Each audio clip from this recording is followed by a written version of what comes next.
Irmãos e irmãs, bom dia.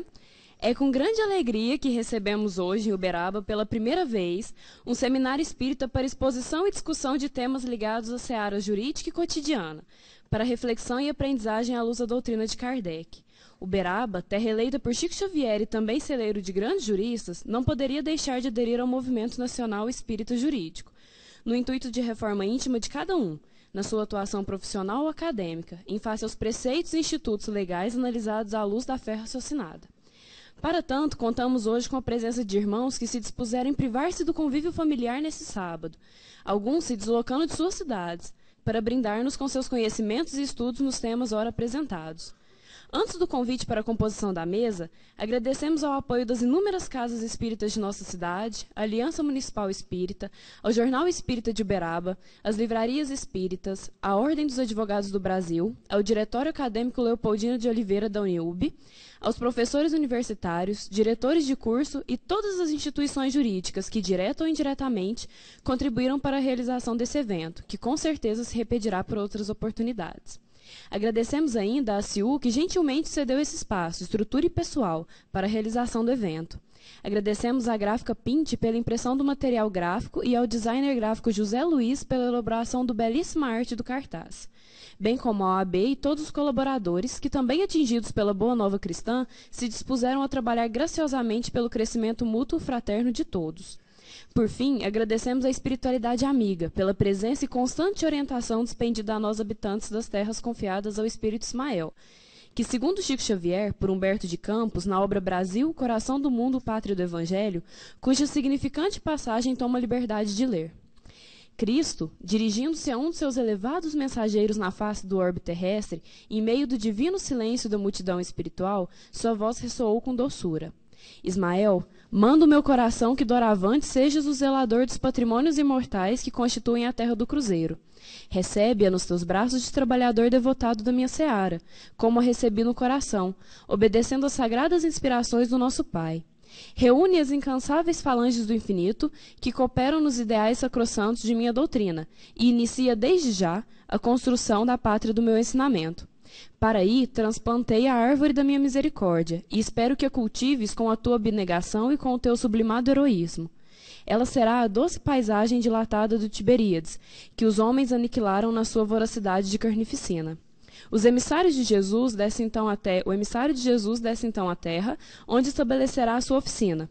Os exércitos dos seres redimidos e luminosos lhe seguem a esplêndida trajetória, e como se o chão do Brasil fosse a superfície de um novo Helicon da imortalidade, a natureza macia e cariciosa toda se enfeita de luzes e sombras, de sinfonias e de ramagens odoríferas, preparando-se para um banquete de deuses. Os caminhos agrestes tornam-se sendas de maravilhosa beleza, rasgada pelas cortes do invisível. Desde que recebeu de Jesus essa incumbência, Ismael vem trabalhando incessantemente para a elevação espiritual do Brasil, com o apoio de falanges de espíritos colaboradores que atuaram de forma decisiva nas questões políticas e sociais do país, porém sem infringir o livre-arbítrio dos indivíduos e da coletividade. Humildemente, com o mesmo intuito, iniciamos nosso seminário. Para compor a mesa, convidamos o presidente da AGE, Associação Jurídica Espírita do Brasil, e palestrante dessa manhã, o irmão Tiago Sintressado, que é promotor de justiça pelo Estado de São Paulo.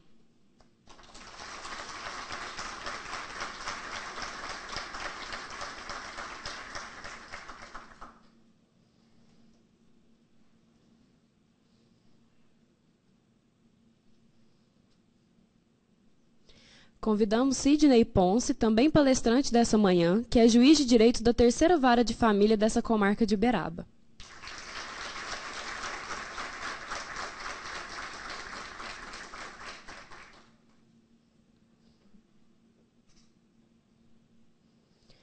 Luciano Alencar, presidente da AGMG, professor universitário.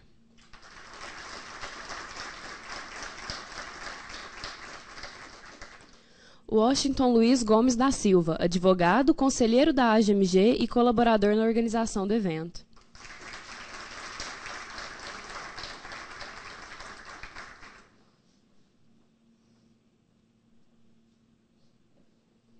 Convidamos o irmão Luciano Alencar para seu pronunciamento e apresentação da AGMG, bem como para que faça a prece inicial de abertura dos trabalhos dessa manhã.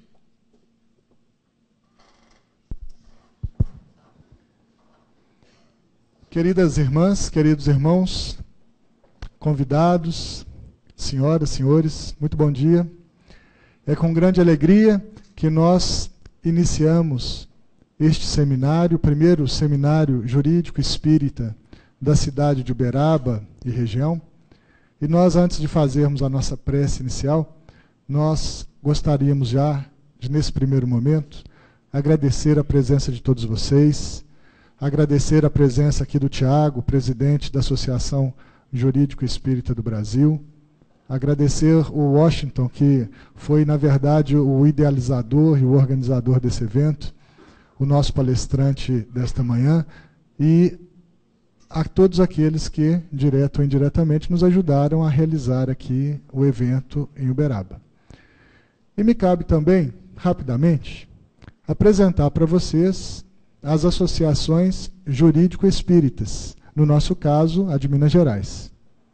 A Associação Jurídico-Espírita, ela visa, na verdade, reunir esses dois segmentos importantes da nossa sociedade e do conhecimento, para fazer com que nós tenhamos a oportunidade de levar aos cidadãos brasileiros e aos cidadãos de Minas Gerais uma justiça temperada com misericórdia, uma justiça temperada com amor, aonde os conflitos humanos possam ser tratados com humanidade, sob o viés da espiritualidade que todos nós possuímos. Eu gostaria de fazer um convite a cada um de vocês aqui. Vocês que estão aqui hoje certamente se interessam pelos dois assuntos, e o convite é que nós possamos então unir essas duas potências, os ensinamentos dos espíritos superiores e a justiça, o direito, para que nós possamos transformar realmente o nosso planeta, a nossa sociedade, numa sociedade melhor. E isso nós podemos praticando tudo aquilo que temos aprendido nas duas searas. Por isso, estamos lançando aqui hoje a criação do Núcleo Regional de Uberaba, de Estudos Jurídicos Espíritas de Uberaba, para que nós possamos criar um grupo de pessoas que possam estudar juntos e praticar juntos esses ensinamentos. Porque precisamos também das obras, né? Da prática, do exercício do bem.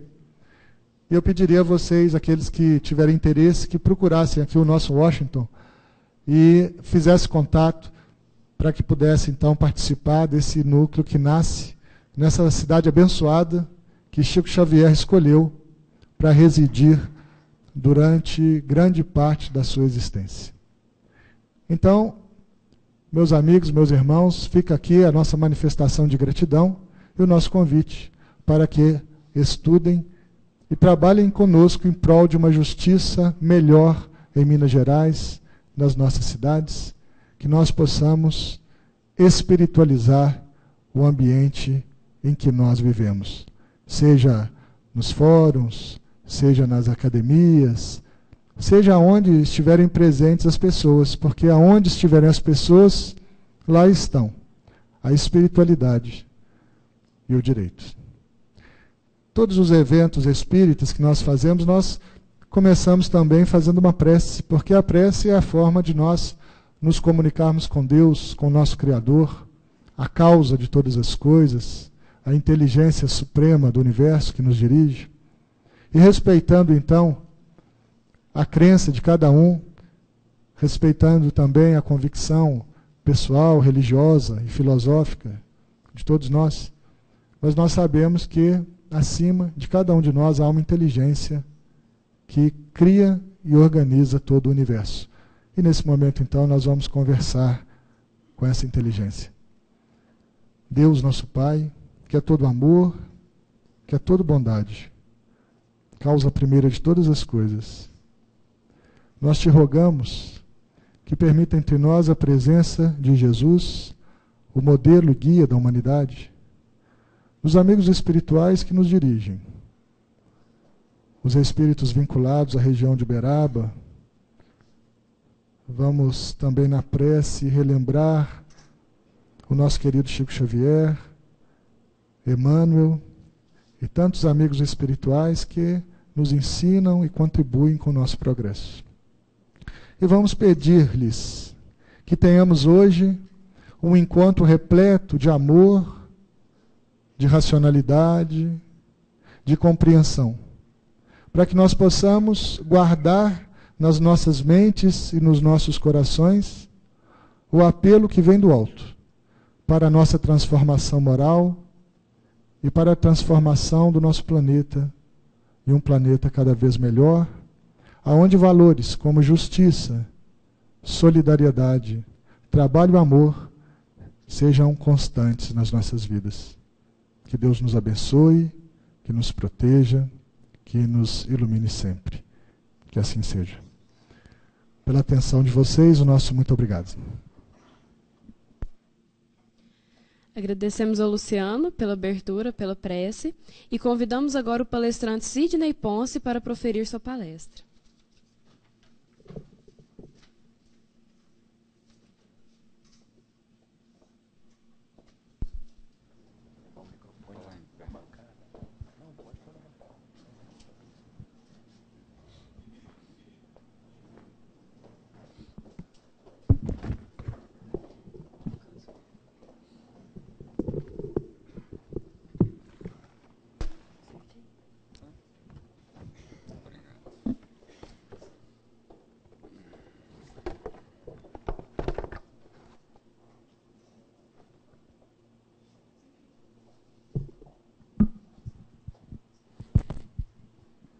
Bom dia. Deus nos abençoe, que os espíritos de luz possam iluminar nossos pensamentos, nossas ações, hoje e sempre. Gostaria de agradecer a AGE, na pessoa do seu presidente estadual, Dr. Luciano, seu presidente nacional, Dr. Tiago, agora do núcleo regional, Dr. Washington, pelo convite que me fizeram para participar deste primeiro seminário, convite que me honra muito, apesar de não estar à altura de atender a expectativa de todos. E não falo isso com falsa modéstia, não, porque o Dr. Washington mesmo é testemunha da minha relutância em atender o convite, porque, de fato, não tenho muito pendor para ministrar palestras. Mas, então, os senhores poderiam me perguntar por que eu aceitei o convite, né? E a resposta também é simples, porque sou espírita de carteirinha e entendo que, nessa condição espírita, nós temos que atender aos chamados que nos são efetuados, porque temos uma responsabilidade. E a outra coisa é porque isso permite também aos senhores que se submetam a uma prova, né? A uma prova que é a prova da paciência. Se os senhores conseguirem me ouvir durante todo o tempo, sem bocejar, sem dormir, sem dar aquela saidinha para atender o telefone celular e não voltar mais, aí eu garanto que os senhores, ao final da palestra, conseguirão ganhar alguns pontos aí no processo de evolução. Mas nós vamos falar sobre a alienação parental, que é um tema, embora antigo nas suas causas e nos seus efeitos, de estudo bastante recente e de lei mais recente ainda. Pode passar para mim? Antes de falar sobre alienação parental, eu que também faço parte sou associado da Associação Brasileira dos Magistrados Espíritas, e dela recebo frequentemente revistas, colhi num dos artigos, que é do Dr. Roberto Freitas Massano, juiz de direito aposentado e delegado da ABRAME no estado de Minas Gerais, no seu artigo O Trato das Questões Familiares à Luz da Justiça Restaurativa, esse trecho que eu considero importante para inaugurar este tema. Diz ele: o lar na terra é o grande núcleo de trabalho e aprendizado, onde se encontram as almas que conviverão, buscando superar problemas, engrandecer afeições, reconciliar-se com adversários e instalar clima de fraternidade nos corações. Não é à toa que neste plano terreno as pessoas se reúnem em família, porque é no seio familiar, primeiramente, que os espíritos se reúnem, alguns com o objetivo de fortalecer os laços afetivos que já possuíam de reencarnações precedentes, e outros com o fim de reajustarem ressentimentos, ódios também do passado, né? Então, essa colocação do Roberto Freitas Massano é muito interessante, na minha opinião, como forma de inaugurar este tema. Agora nós passamos para o conceito do que seria a síndrome da alienação parental e buscamos esse conceito no psiquiatra infantil Richard A. Gardner, que através de seus estudos clínicos acabou por detectar esta síndrome. Então, o conceito, segundo ele, é esse: a síndrome da alienação parental, SAP, como é conhecida também, é uma disfunção que surge primeiro no contexto da disputa das guardas. Sua primeira manifestação é a campanha que se faz para denegrir um dos pais, uma campanha sem nenhuma justificativa. É resultante da combinação de doutrinações programadas de um dos pais, lavagem cerebral, e as próprias contribuições da criança para a vilificação, tornar vilão do pai-alvo. Então, resumindo, um dos genitores, normalmente, né, porque podem ser outros parentes também, aqueles que detêm a guarda, avós, tutores, por uma razão qualquer, pretendem afastar o filho ou o parente do convívio do outro genitor. E para isso, eles realizam uma verdadeira lavagem cerebral, chegam a criar até fantasias estas que, inculcada na cabeça da criança por várias formas e insistentemente, acaba para a criança ou adolescente se tornando uma realidade, o que faz com que essa criança acaba perdendo completamente os laços afetivos com o outro genitor, né, ou chegando mesmo até a odiá-lo. As características, basicamente, segundo esse mesmo psiquiatra, seriam a campanha de difamação e ódio contra o pai-alvo. Então, o genitor alienante, nesse caso, ele começa a fazer, não só para a criança, mas para todas as pessoas do seu círculo, uma campanha para denegrir, para macular a imagem do outro genitor. Tudo com o objetivo de estabelecer ressentimento, ódio e desvinculação dos laços afetivos. Começa a fazer racionalizações fracas, absurdas ou frívolas para justificar esta depreciação e ódio. Como não existe um motivo para o afastamento, ele acaba inventando, ou acaba tirando de pequenas coisas, fazendo de uma gota d'água, de uma gotinha, um copo cheio, né? Também com aquele objetivo. Começa a fazer afirmações fortes de que a decisão de rejeitar o pai é só dela, o fenômeno pensador livre. Então a criança ou adolescente, devido a esse trabalho de lavagem cerebral que é feito pelo genitor alienante, faz com que essa criança ou adolescente acabe imaginando que aquela falta de interesse pelo pai é responsabilidade dela, criança. Ele que está imaginando que aquilo é certo e não por influência do alienante.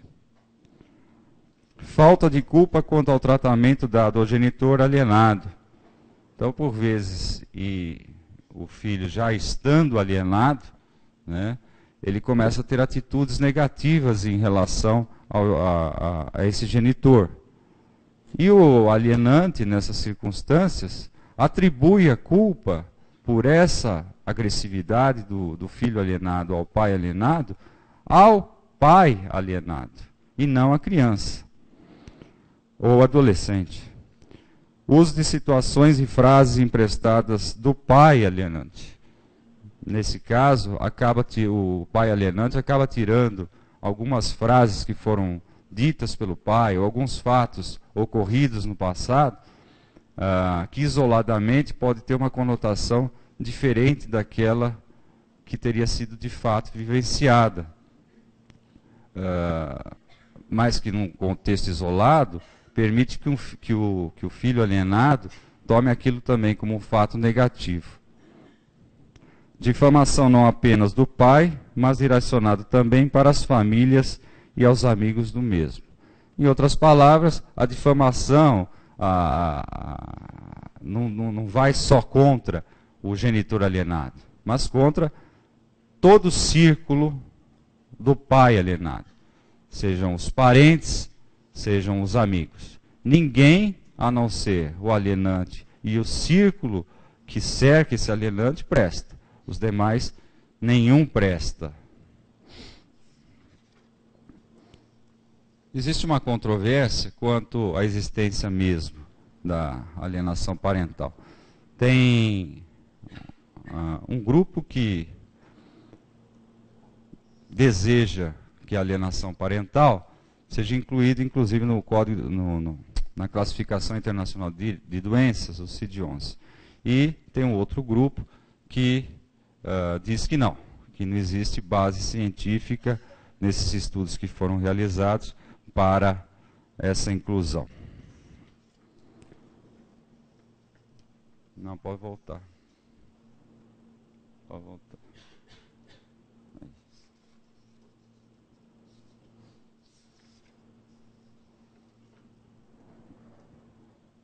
Mas seja lá como for, no nosso dia a dia,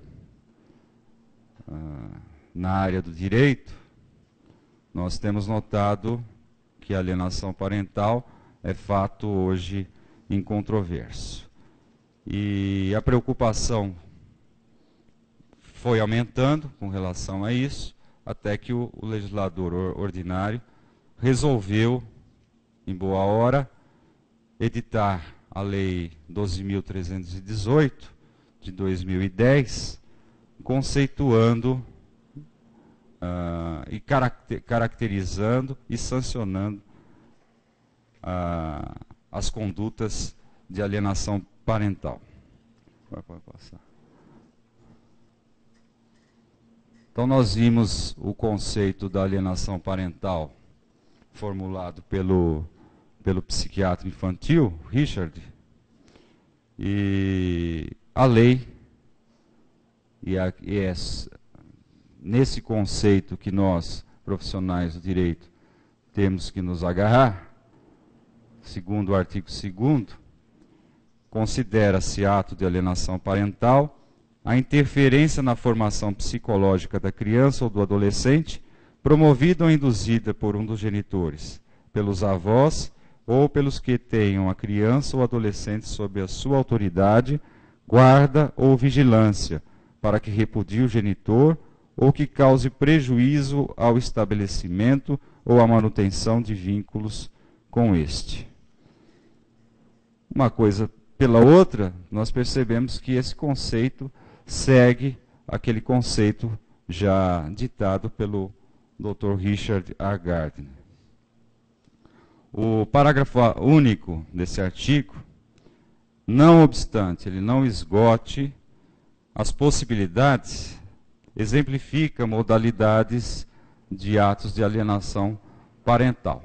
Olha lá, o parágrafo único diz: são formas exemplificativas de alienação parental, além dos atos assim declarados pelo juiz ou constatados por perícia, praticados diretamente ou com auxílio de terceiro.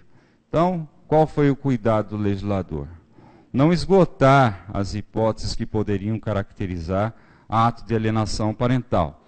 Ele permitiu ao juiz e também aos peritos, né, da área médica, notadamente, que, além destas hipóteses, fossem detectadas outras que assim poderiam ser consideradas.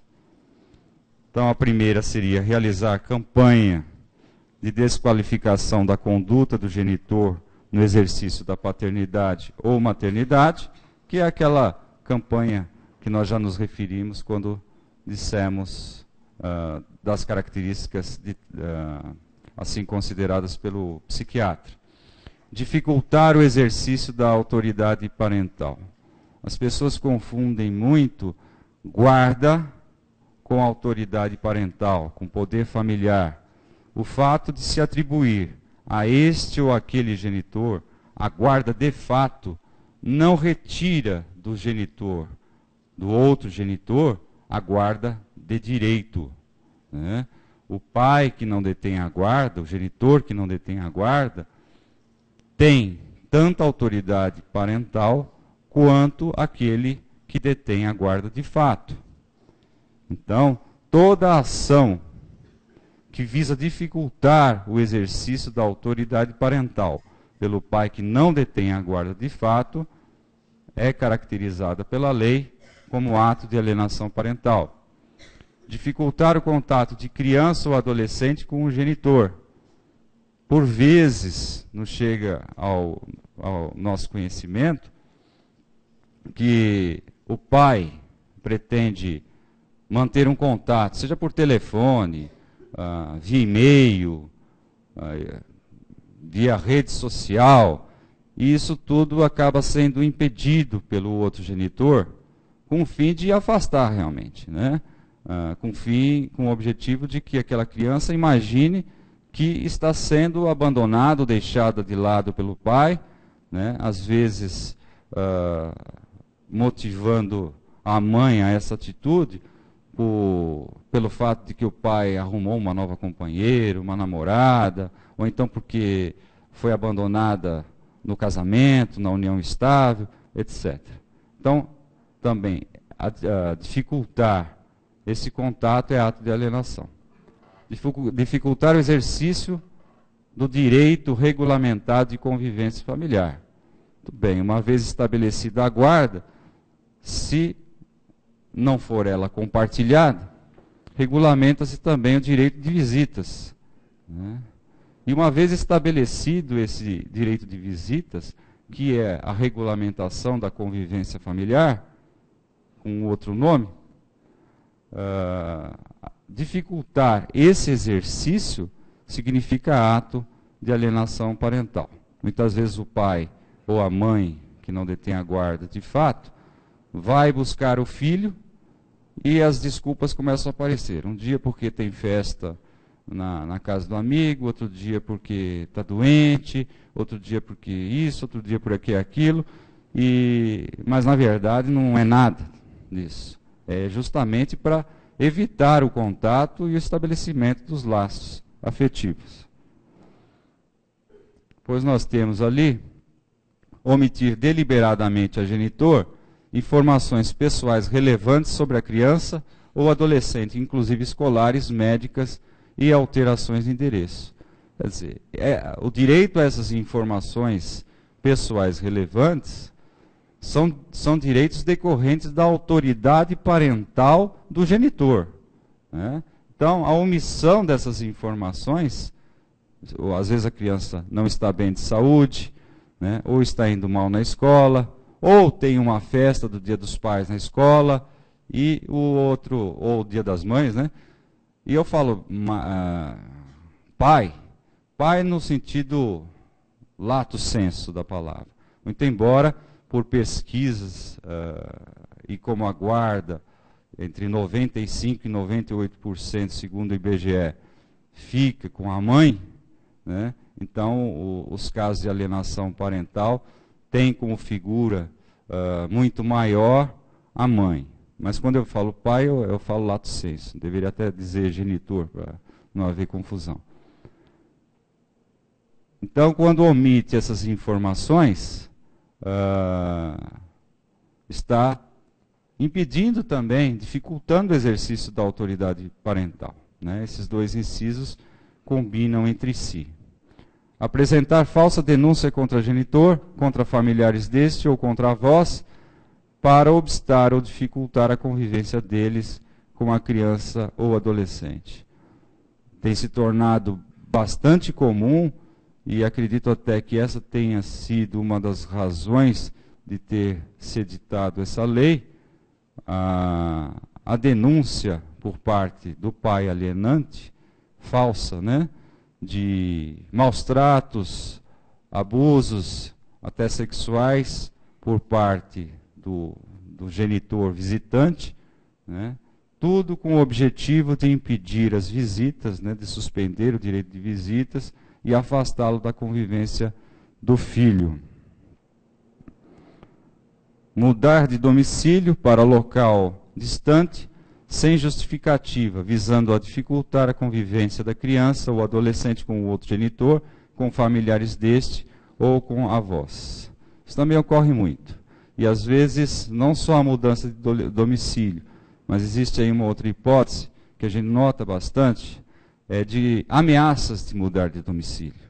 Olha, se você não fizer isso, ou se você não fizer aquilo, eu vou mudar para um lugar distante e nunca mais você vai ver seu filho. Isso é bastante comum também, a ameaça. E eu considero isso também como ato de alienação parental.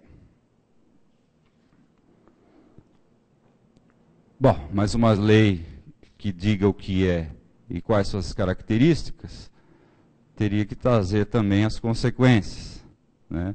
E as consequências nós encontramos no artigo 6º dessa lei.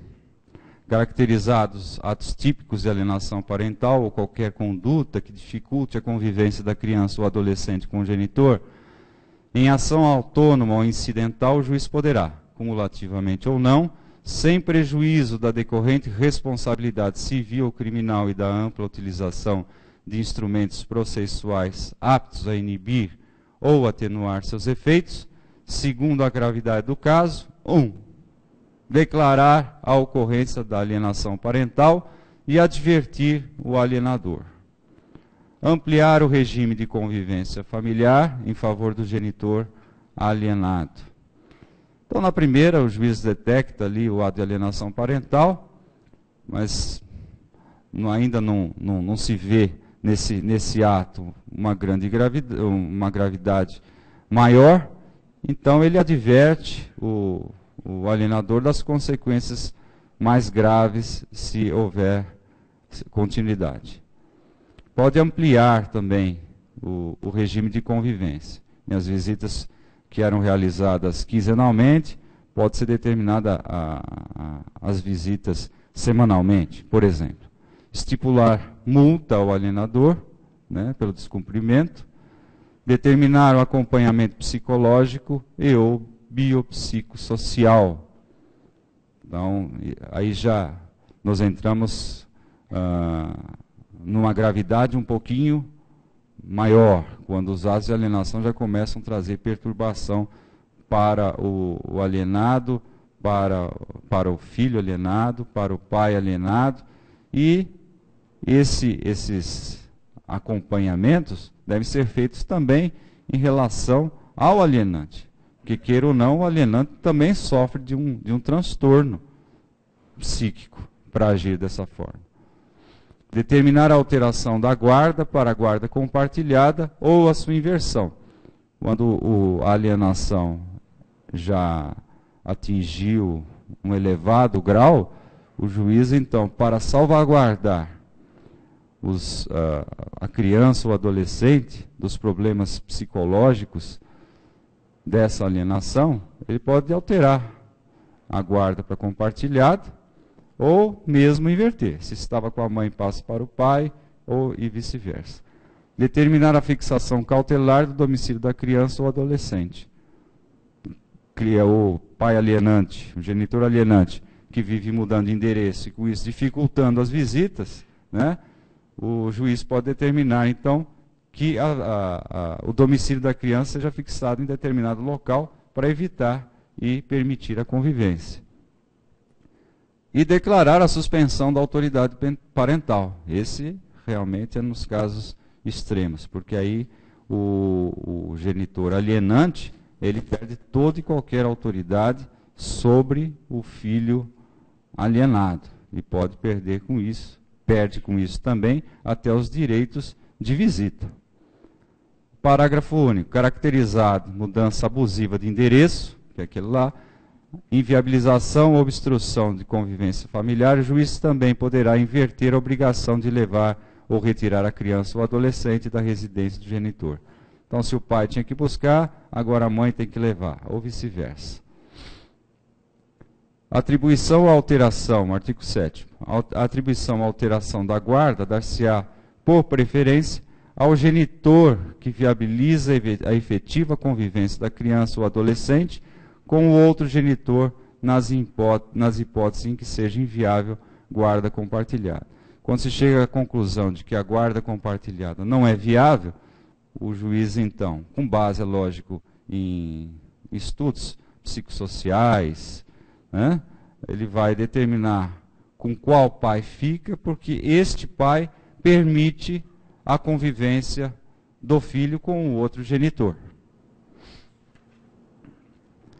Bom, mas daí resulta esses atos de alienação parental, eles resultam dos conflitos paternos, né?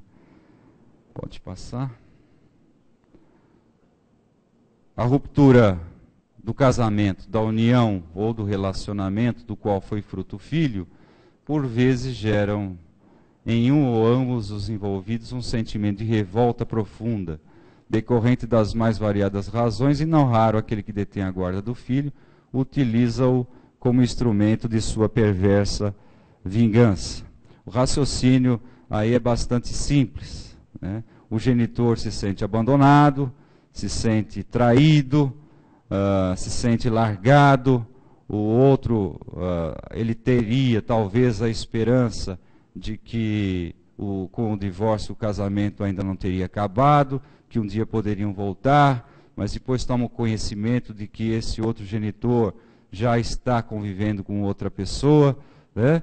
E esse amor que esse pai alienante possuía passa então para um ódio perverso. Ele deseja atingir aquele a quem amou um dia no seu ponto mais frágil, que é a sua cria, né?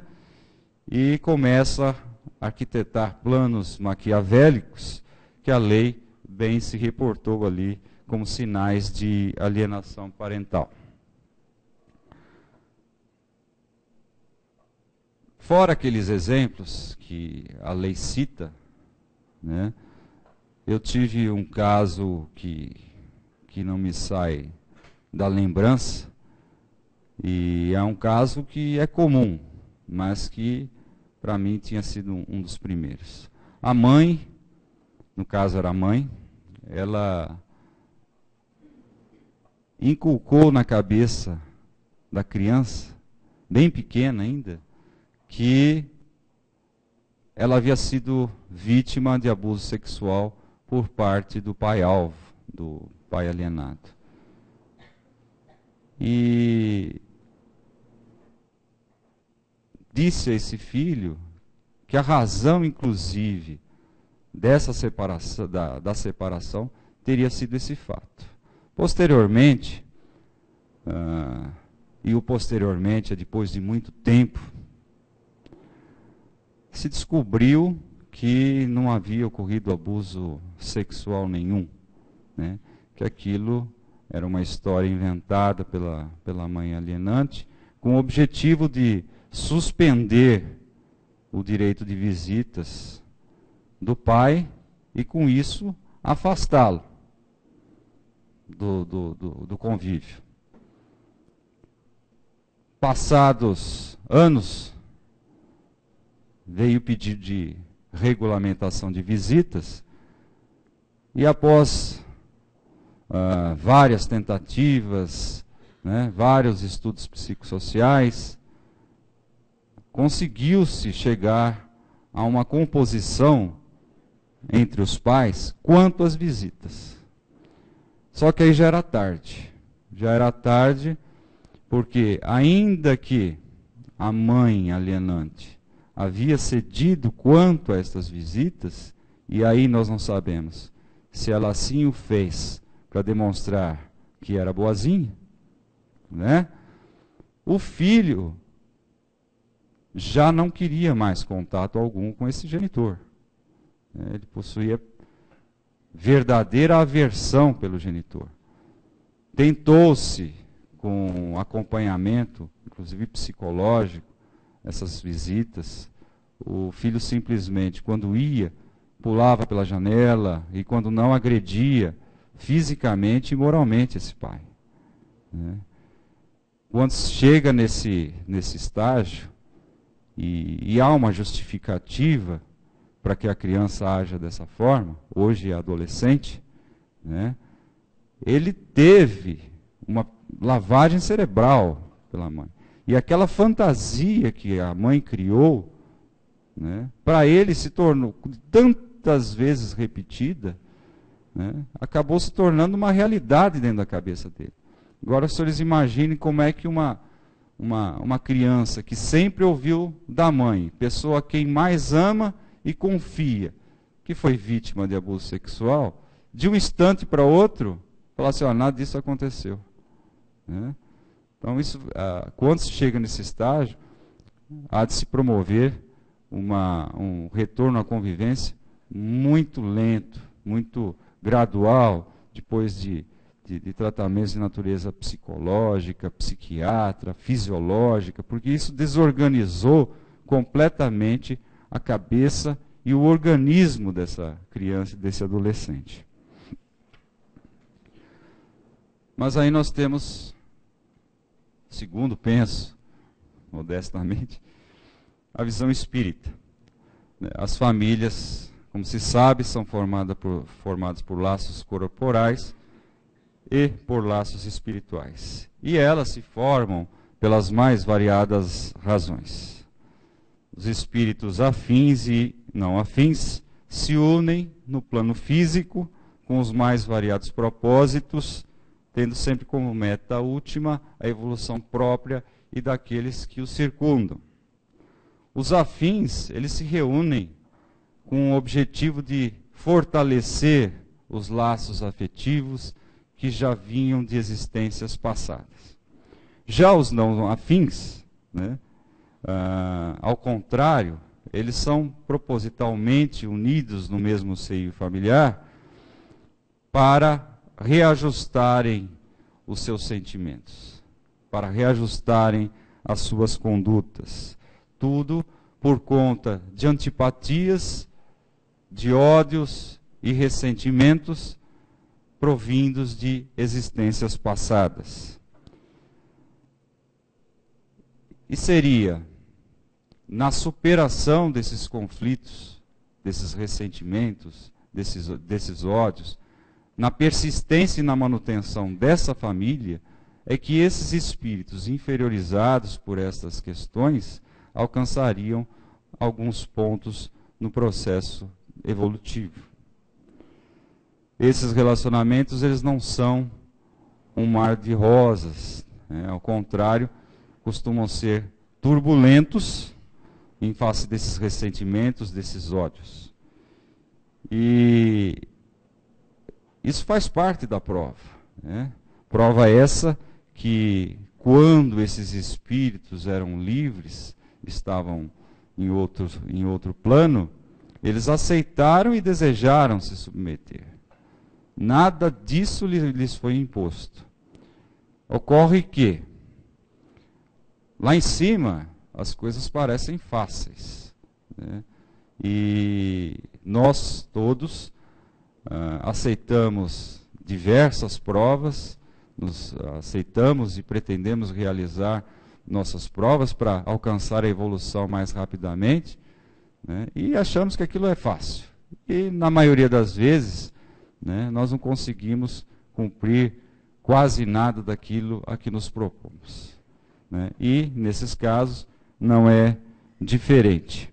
Porque o espírito, quando está aprisionado no corpo físico, né, e abençoado pelo esquecimento, né, encontra muitas dificuldades de superar e cumprir essas provas, incorrendo quase sempre nos mesmos erros e nos mesmos vícios.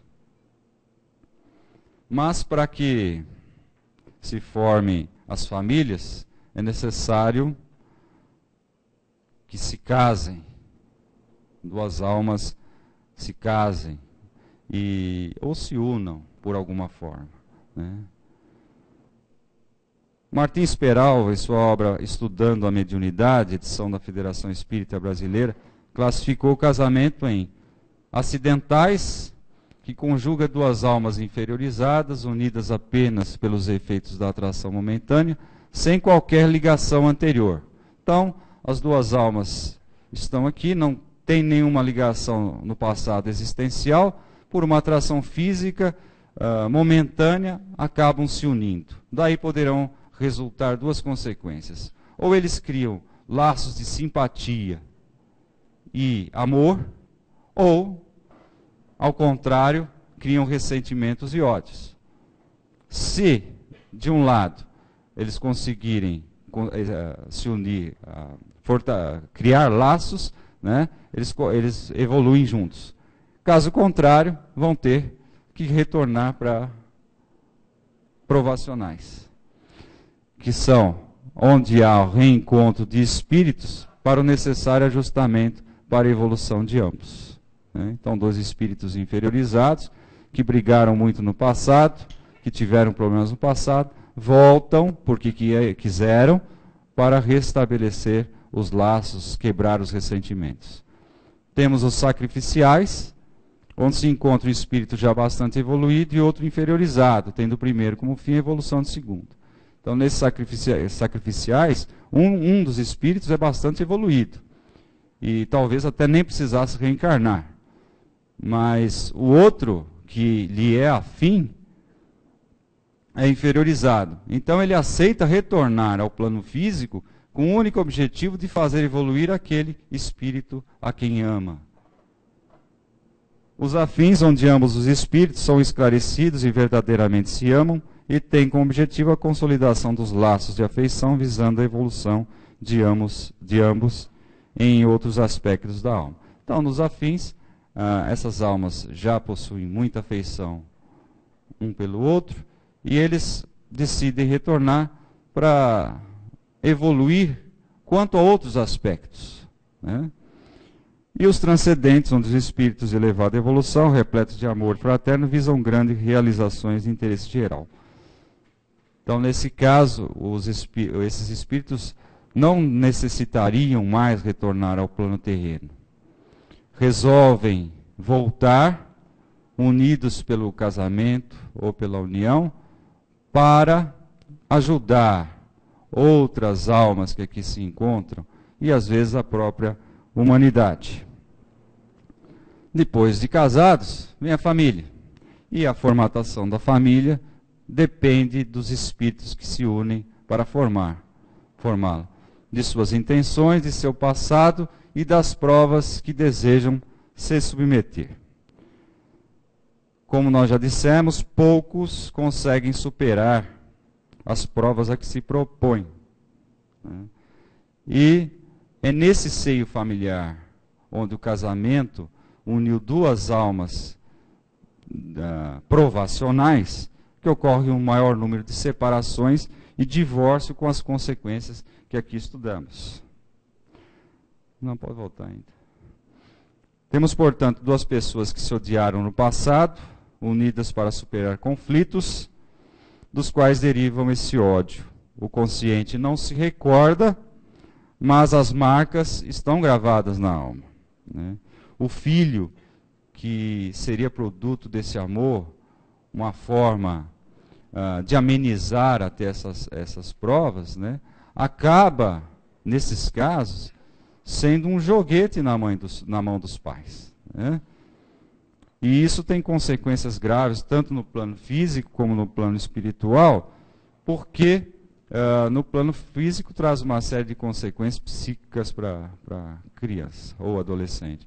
E no plano espiritual, porque após o desencarne, esse filho, ciente dos abusos que foram praticados pelos seus pais, poderá se revoltar contra eles, né? E criar ressentimentos. E com isso, né, poderá demandar dos pais com ele novas provas e novos sofrimentos. Pode passar. E aí, quando se estabelecem os conflitos resultantes do casamento e do problema relativo à guarda, visitas e alienação parental, surgimos nós, os profissionais do direito, juízes, promotores, advogados, defensores. E muitos dirão, né, que o Estado é laico e nele não há espaço para a filosofia e a religião. É bem verdade que o Estado não pode e não deve se submeter à lei da Igreja, como outrora ocorreu. Todavia, isso não significa que os princípios universais, naturais, dos quais resulta o próprio direito positivado, devem ser descartados das ações humanas, né? O juiz não vai contrariar a lei com base num princípio religioso, jamais. Mas ele não deve agir fora dos princípios universais enquanto ser humano.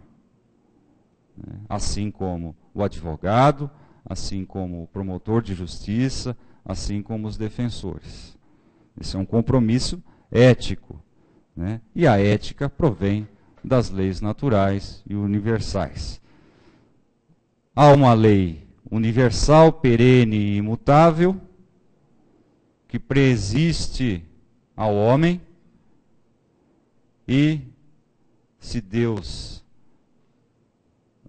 não permitir que o homem seja extinto, e acredito que não, porque isso é uma lei universal também, né, preexistirá sempre. E Deus não transgride essas leis universais. Mas como resolver isso, esses problemas no campo do direito? É através da composição. A composição que se reajustam esses ressentimentos. E os tribunais mais espiritualizados, e quando eu digo espiritualizados não é porque são espíritas, mas porque atendem esses princípios, têm incentivado bastante as composições, principalmente na área de família, né? Eu costumo dizer ao aconselhar as partes das vantagens de uma composição. Por quê? Tem bastante advogado que trabalha comigo que sabe disso. Porque quando as pessoas estão ali e se propõem a um acordo, elas sabem exatamente aquilo que estão cedendo, né? Então elas não saem com um sentimento de derrota. Isso permite a elas, inconscientemente, que cumpram com mais facilidade aquilo que foi acordado. Ao contrário daquilo que é imposto pelo Estado através de uma sentença. Geralmente, nessas relações familiares, que envolvem sentimentos, não é simplesmente pagar, entregar uma coisa, né? Onde envolve o sentimento, a parte que saiu derrotada na demanda acaba se sentindo revoltada, injustiçada, porque todo mundo no seu íntimo, quando ingressa ou quando se defende em ação judicial, acredita estar pleno de razão, né? E isso nem sempre é uma verdade. só um tem razão. Ou às vezes, um ou outro tem em parte razão. Então, quando há uma imposição estatal, e diante desse sentimento de revolta e de injustiça, né, a probabilidade de que aquilo que foi determinado não seja cumprido é muito maior. Né? E o que acontece? Não cumprindo aquilo que foi determinado, o objetivo primeiro, que era o reajustamento, a composição, né? Enfim, uma organização familiar, vai por água abaixo. Então, a verdadeira justiça, a justiça que nós procuramos, às vezes não vem de uma sentença. Porque a sentença, costumo dizer isso também, né? O processo judicial não resolve o problema de vocês. Ele resolve o processo. Ele estabelece direitos e obrigações e põe fim à demanda. Daí para frente, os problemas continuam. Com ações de cumprimento de sentença, obrigações de fazer, e isso se arrasta durante uma existência inteira, né? Ou até que a criança ou adolescente atinja a maioridade, né? E às vezes por outras existências. Então, nas varas de família, os problemas são mais perceptíveis porque não envolve apenas entregar a este direitos, determinar a aquele obrigações. Envolve sentimentos, né? E esse sentimento pode derivar de provas que essas partes desejaram se submeter em outras encarnações. E ter ciência disso é o primeiro passo para buscar na lembrança dessas pessoas os seus compromissos, as suas responsabilidades. Não que na audiência nós façamos pregações espíritas. Isso não seria nem ético, né? Nem espírita, nem evangélica, nem católica, nem budista, nada disso. Mas é pela conscientização do dano que essas pessoas estão causando a si mesmas e às outras pessoas, é que nós conseguimos alcançar o íntimo dessas pessoas e fazê-las relembrar daquilo a que se comprometeram. A família, ninguém discorda. Não, acho que volta. Não, fica aí mesmo. A família, ninguém discorda, é a célula máter da sociedade, né? E quanto mais fortes forem os laços familiares, quanto maiores forem os elevados compromissos familiares, quanto mais se impregnarem as famílias dos princípios das leis universais, menores serão os problemas sociais. Porquanto as lições aprendidas no seio do lar serão automaticamente aplicadas no meio social. E não se fala aqui de princípios morais, porque os princípios morais, como se sabe, variam de sociedade para sociedade. Se fala, sim, da lei universal, do amor incondicional, que extrapola qualquer fronteira, inclusive do universo, se houver alguma. Por quê? Porque dessa lei universal do amor incondicional é que derivam o amor, o perdão, a caridade, a fraternidade, a solidariedade. Se nas famílias se ensinasse que amar o próximo, sendo ou não parente, sendo branco, negro, amarelo, roxo, culto, ignorante, feio, bonito, homem, mulher, homossexual, católico, judeu, muçulmano, budista, etc. Ao invés de guerras, teríamos a paz. Ao invés da fome, a fartura. Ao invés da pobreza de carne e de espírito, teríamos o necessário material e a evolução espiritual. Porque das famílias nascem os homens e as mulheres que compõem a sociedade, e esta é o espelho daquela. Então, se nós reclamamos hoje que a sociedade está confusa e uma balbúrdia, é porque as famílias estão confusas, né? Então, cabe a nós, principalmente, pais de família, procurar, pelo exemplo e pela disciplina, pelo amor, né, conduzir esses nossos filhos de forma a compreender a importância dessa lei universal, do amor incondicional, para com todos. A sociedade mudará e mudará muito. Nós, os espíritas, sem a prepotência da arrogância e da prepotência da arrogância, temos uma grande responsabilidade, porquanto Cristo já nos avisava que quanto mais nos é dado, mais nos será cobrado. Então, se nós sabemos tudo isso e não aplicamos, né, nós vamos ter um compromisso mais tarde aterrorizador. Então, nossos conhecimentos estão a nos exigir a prática do amor incondicional. E a esse propósito, tem a questão 642 do Livro dos Espíritos, codificado por Allan Kardec. Para agradar a Deus e assegurar sua posição futura, bastará que o homem não pratique o mal? A resposta veio: não. Cumpre-lhe fazer o bem no limite de suas forças, porquanto responderá por todo o mal que haja resultado de não haver praticado o bem. Basta não fazer o mal?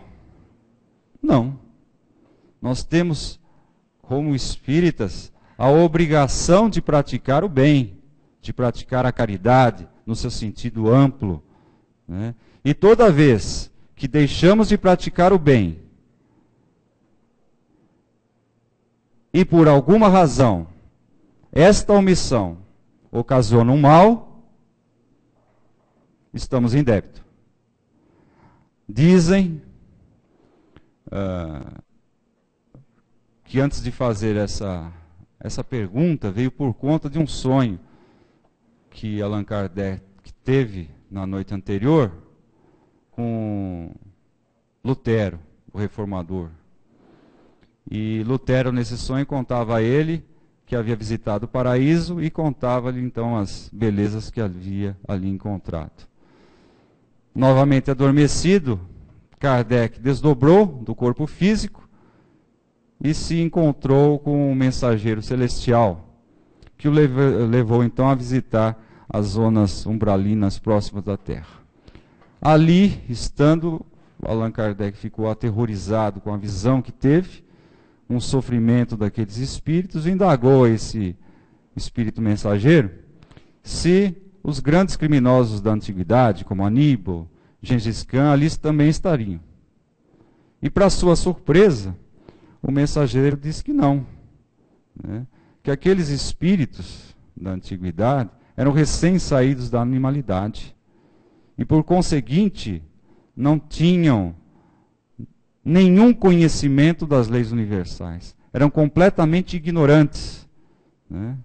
E, por essa razão, contaram com a benevolência divina.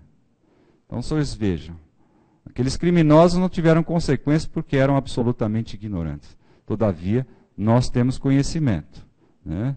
Então, temos o dever de praticar. E o juiz, o promotor, o advogado, o defensor público, cientes disso, assumem, por conseguinte, a responsabilidade pela ação ou omissão quando a verdadeira justiça não é realizada, o que será cobrado por ele pelo maior dos tribunais, que é o da sua própria consciência, ainda nesta existência ou depois do desencarne.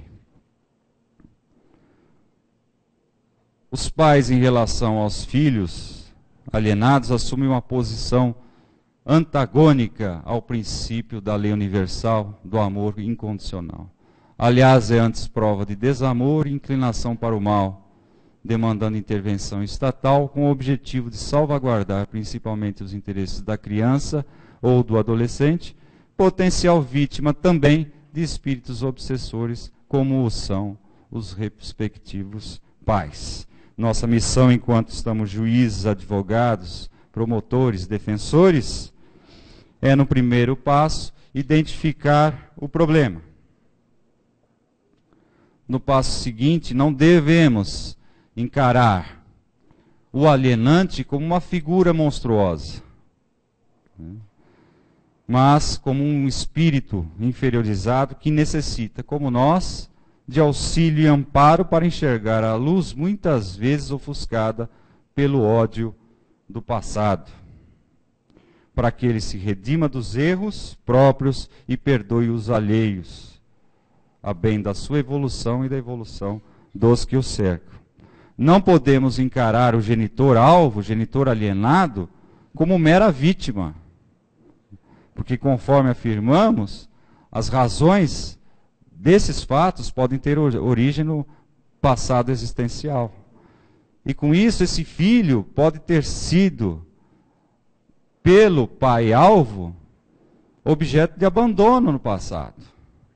Pode ter tido uma relação conflituosa com esse pai, pode ter sido largado por ele, né? Pode ter sido vítima de homicídio, né? Então ele vem nessa encarnação como filho para resgatar esses laços, superar esses ressentimentos, né? E é difícil.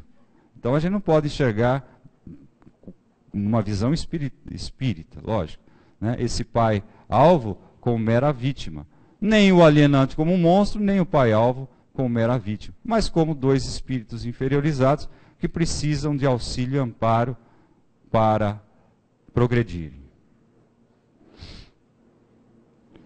Consideradas essas premissas todas,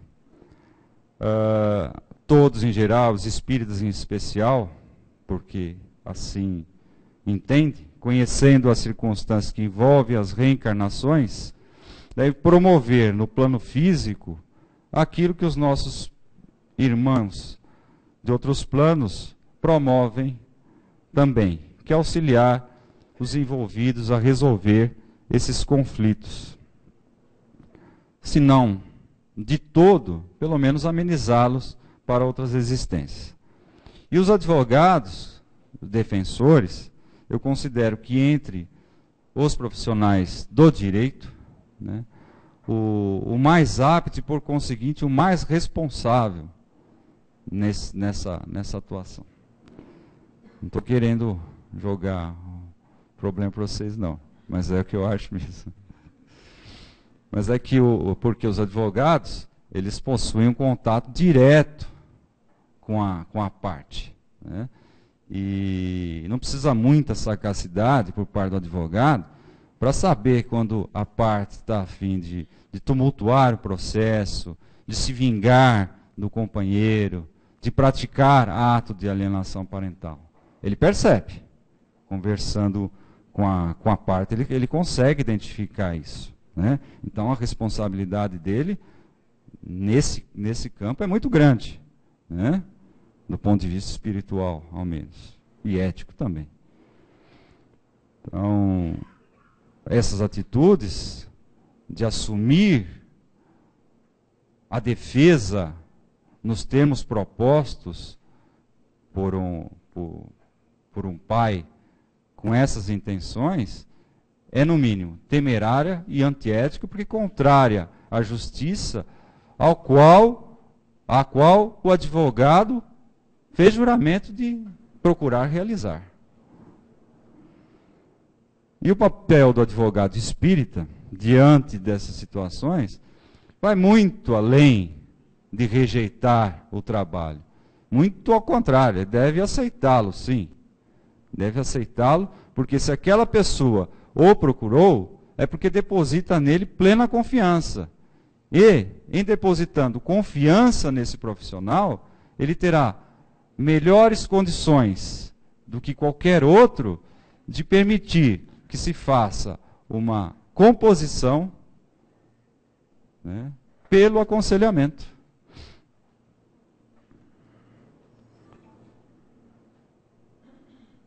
Os promotores de justiça, deixa eu ver,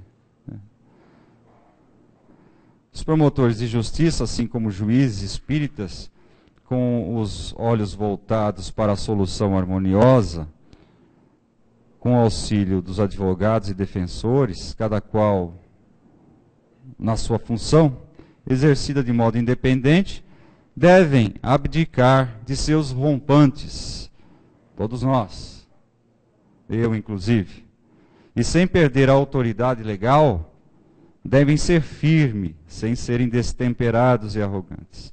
Devem ser compreensivos e compassivos, sem deixar de ser imparciais. Devem indicar os caminhos e a vantagem de segui-los, sem olvidar do livre-arbítrio. Devem apontar as consequências, sem demonstrar a intenção de aplicá-las. Pelo menos é assim que eu procuro agir, né?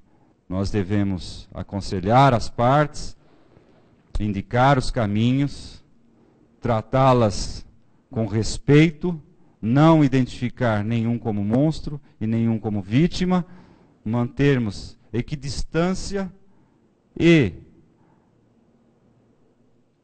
apontando os caminhos, apontando as consequências da não adoção dos caminhos, deixar a última instância ao livre-arbítrio, porque não nos cabe interferir no livre-arbítrio das pessoas. Se elas não se compõem, apesar das inúmeras tentativas, é por conta dessa liberdade que elas possuem. E as consequências desse livre-arbítrio são iguais a qualquer outra consequência do livre-arbítrio. Virá uma sentença. Desta forma ou daquela forma. E as consequências dessa sentença são resultados, produto do livre-arbítrio. E vão ter que amargar os ressentimentos, as provas e cumprir aquilo que foi determinado, pelo bem ou pela força. O juiz espírita bem sabe da transitoriedade dos seres encarnados e das heranças provenientes das existências passadas, como forma essencial do processo evolutivo. Daí porque lhe cabe aconselhar. Pode passar, por favor. Razão e religião. É um assunto complexo, mas que nesse caso eu trago a lume por conta da liberdade, do livre-arbítrio. Eu encontrei num artigo da revista da Associação Brasileira dos Magistrados Espíritas, o artigo do professor titular da Faculdade de Direito da USP, ex-ministro da Justiça, Miguel Reale Júnior, a seguinte conclusão. A conclusão é dele. A meu sentir, a liberdade não pode ser indiferente. Cabe situar o homem em suas circunstâncias biológicas e sociais, pois age no mundo que o circunda. O homem possui uma liberdade mais situada, sitiada, sem deixar de ter, contudo, uma esfera de decisão última pela qual define a realização da vontade e a do próprio modo de ser. Sem liberdade, perdem sentido a dignidade do homem e a imortalidade do espírito. Então, o espírito, o homem, tem que ter o livre-arbítrio. É lógico que nós sabemos que no mundo terreno e mesmo no plano espiritual não há uma liberdade absoluta, né? Há uma liberdade intramuros. Mas no nosso íntimo, né, nós fazemos, no nosso inconsciente, nós fazemos o que queremos, né? E uma onda de pensamento ruim gera consequências gravíssimas. A prática profissional, nós temos na condução dessas audiências em que envolve esse tipo de problema, adotado já há algum tempo o seguinte sistema. As partes chegam e elas se odeiam, né? O ex-marido e a ex-mulher sai faísca um olhando para o outro. Então, qual é a primeira coisa que eu faço? É permitir que elas falem livremente, inclusive entre si, né? Nós fazemos algumas interferências ali pontuais, quando a coisa fica um pouquinho mais séria, um pouquinho mais acirrada, quando os xingamentos extrapolam aí os limites do aceitável, mas nós deixamos que elas conversem livremente. Com isso, o que acontece? Uma vez feito o desabafo, aquele desabafo inicial, as pessoas dão aquela relaxada. Por quê? Porque elas chegam lá e já contaram para a vizinha, que falaram assim, eu vou lá, eu vou falar na frente do juiz, na frente do promotor, que aquele cara não vale, que ele é isso, que ele é aquilo. E o homem do mesmo jeito. Do mesmo jeito. Então, se a gente não permitir que ela faça isso, por mais que o juiz fale, por mais que o promotor fale, que o seu advogado fale, ela não está nem ouvindo, ele não está nem ouvindo. Né? Quer xingar, quer falar. Né? Não tá com concentração nenhuma. Então, você permitindo a ela esse desabafo inicial, aí dá aquela relaxada, né? Aí, se os profissionais que trabalham estão irmanados na construção do bem e da verdadeira justiça, aquelas sombras que ali estavam pairando sobre esses dois, né, são ofuscadas pela iluminação daqueles a quem chamamos. E aí, pronto, acordo quase sempre. Quando a síndrome está instalada, e aí já é um interesse mais de psicólogos e assistentes sociais, não que não seja de interesse deles o que anteriormente foi dito. Dificilmente se consegue, na seara judicial, resolver o problema. Né? Como naquele caso que eu citei, daquele menino que cresceu acreditando ter sido vítima de abuso sexual, é óbvio que nós, com as nossas limitações, não temos condições de resolver esse problema. Então, passa por um longo processo de reabilitação, né, através de terapias, tratamento, psicanálise e até médico, fisiologista, né, porque desses fatos que ocorrem com a criança ou com o adolescente, com esse problema psicológico, psíquico, que acontece com ele, costumam originar doenças de outra natureza. Né? Daí a lei se reportar ao tratamento biopsicossocial, que eu custei a descobrir o que era. Mas descobri. Né? Porque se desencadeia nessa criança os problemas psíquicos que causarão problemas orgânicos. E vice-versa, problemas orgânicos podem causar problemas psíquicos. E é normal. Todo mundo que passa nervoso, que passa estresse, acaba sentindo gastrite, como no meu caso, né? E outras coisas mais. Né? Então a criança, imagina, a criança ou um adolescente que deveria ter uma vida saudável, por um problema criado pelos pais, né? Um problema psicológico grave, né? Acaba tendo não só esse problema psicológico, como desenvolvendo outras doenças, inclusive aquelas denominadas autoimunes, né? Como o câncer. Mas o juiz da vara de família, ele se sente um pouco de mãos atadas, porque às vezes se descobre os processos de alienação parental no começo, e o juiz da vara de família, ele não tem instrumentos, nem legais, né, para corrigir, para determinar alguma coisa, como tem o juiz da vara da infância e da juventude. Porque o juiz da vara de família tem um problema, regulamentação de visita, como é que faz? É assim, tal, tem composição, não tem sentença, acabou. Ele não tem como acompanhar aquelas medidas. Ao contrário do juiz da vara da infância.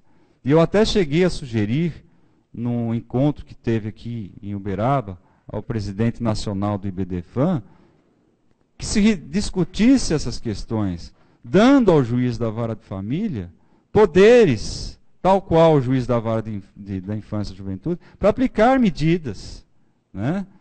Com isso, eu acredito que se salvaria muita coisa, porque às vezes não é um caso de risco para se remeter o processo para a vara da infância e juventude, mas é um caso de quase risco, e a gente não tem instrumento para agir, né?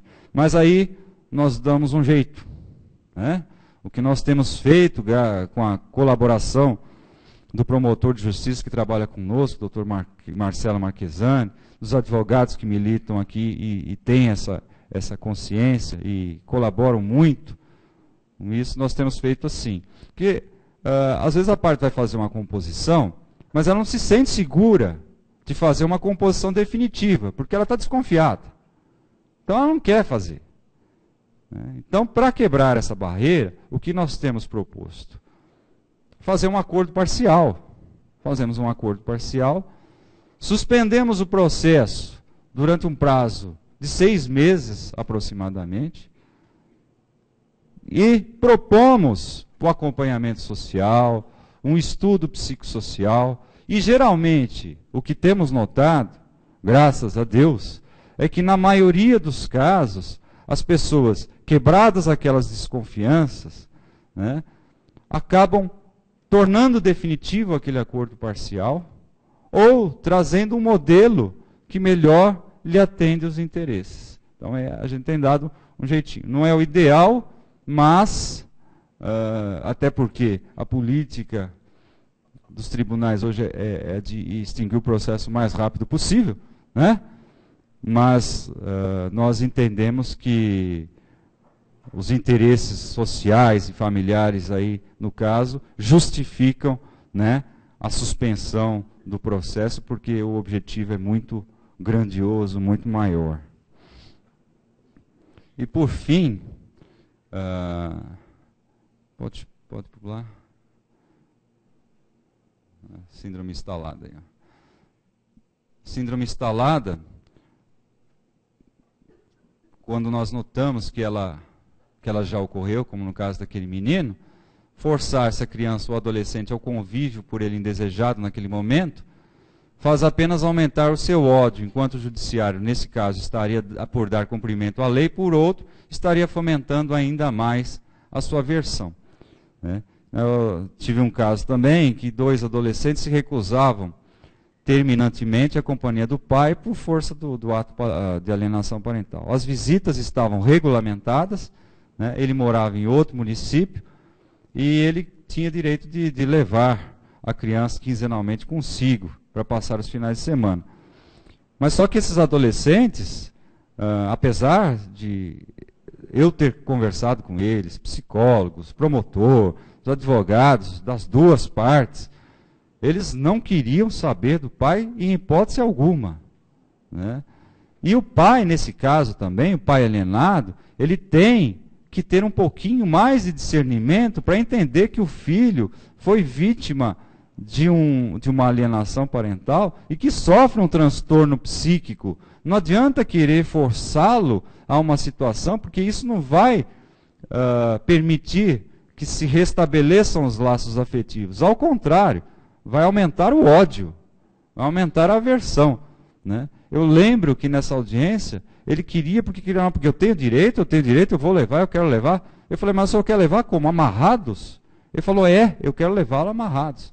Então, veja, o nível de sofrimento e de doença psíquica de todos os envolvidos nessa relação, do pai pela falta de discernimento, de que aquilo não resolveria absolutamente nada, então ele estava querendo pegar as crianças só para fazer valer o seu direito, e não para restabelecer os laços afetivos, a mãe que não colaborava em nada para que se restabelecesse os laços afetivos, e os filhos alienados ali, com uma lavagem cerebral absurda, recusando qualquer contato com o pai. Então, nessas hipóteses não adianta, né, você determinar que vá à força, até porque a gente não tem instrumento e nem faria isso, né, em hipótese alguma. Nesses casos, o que tem é a análise para todos, né? Pode pular. A justiça na seara não se faz meramente pela aplicação técnica e fria da lei, mas com a contribuição importante de todos os profissionais envolvidos que trazem como solução aquela que socialmente se adequa ao caso, cumprindo o seu verdadeiro papel, que é o de restaurar a justiça, apaziguando os sentimentos inferiorizados. E aqui eu trago essa mensagem final, que é tirada da questão 918 do Livro dos Espíritos, né, sobre o homem de bem.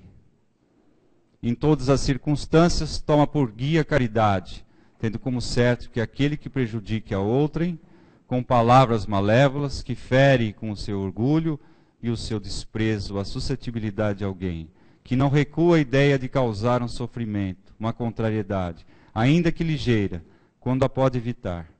Falta o dever de amar o próximo e não merece a clemência do Senhor. Não alimenta ódio, nem rancor, nem desejo de vingança. A exemplo de Jesus, perdoa e esquece as ofensas e só dos benefícios se lembra, por saber que perdoando lhe será conforme houver perdoado. É indulgente para as fraquezas alheias, porque sabe que também necessita de indulgência e tem presente nesta sentença de Cristo.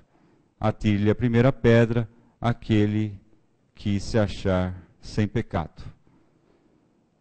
Vamos, então, nos esforçar para sermos mulheres e homens de bem, bastando para isso que cumpramos a lei universal do amor incondicional. Podemos mirarmos como exemplo o amor maternal verdadeiro e agirmos como alunos disciplinados nessa grande escola da vida chamada Terra.